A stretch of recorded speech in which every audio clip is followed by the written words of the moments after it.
સૌરાષ્ટ્રમાં આ વર્ષે વરસાદના કારણે મોટાભાગના ખેડૂતોના પાક નિષ્ફળ ગયા છે. સાથે થોડો ઘણો પાક બચ્યો છે. ત્યારે ખેડૂતો મગફળીના પાકને ખુલ્લા બજાર કરતા ખેડૂતો મગફળીના ટેકાના ભાવે વેચી વધુ ભાવ મેળવી રહ્યા છે અને ખેડૂતો ખુશખુશાલ દેખાય છે. ધોરાજી માર્કેટિંગ યાર્ડમાં ખેડૂતોને સરકારે નક્કી કરેલા ટેકાના ભાવ બજાર ભાવ કરતાં વધુ ભાવ મળતા હોવાથી આસપાસના ગામડામાંથી અનેક ખેડૂતો અહીં ટેકાના ભાવે મગફળી વેચવા માટે આવે છે. સાથે ખુલ્લા બજારના ભાવની જો વાત કરીએ તો ખુલ્લા બજારમાં ખેડૂતોને મગફળીના 900 થી 1000 સુધીના ભાવ મળી રહ્યા છે.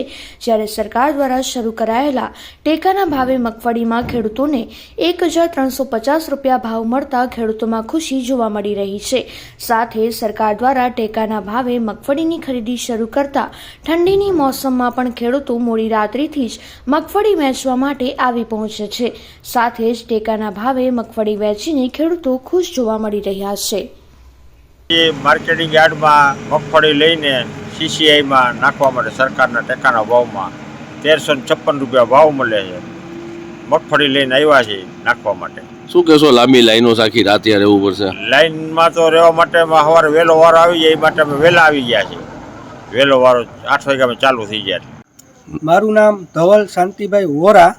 અત્યારે સરકાર દ્વારા જે ટેકાના ભાવે મગફળી ખરીદવામાં આવે છે તો અત્યારે અમે મગફળીની લાઈનમાં ટ્રેક્ટરને બધું રાખવા આવ્યા છીએ. મગફળી માટે તો સરકારના ટેકાના ભાવ 1356 એટલે બીજા કરતાં 900 ને 1000 રૂપિયા ભાવ આલે છે.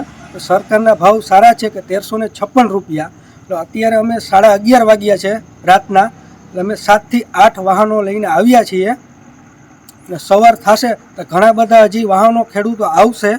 સવારે 7:30 થી 8:30 વાગે અંદર યાર્ડમાં એન્ટ્રી થશે.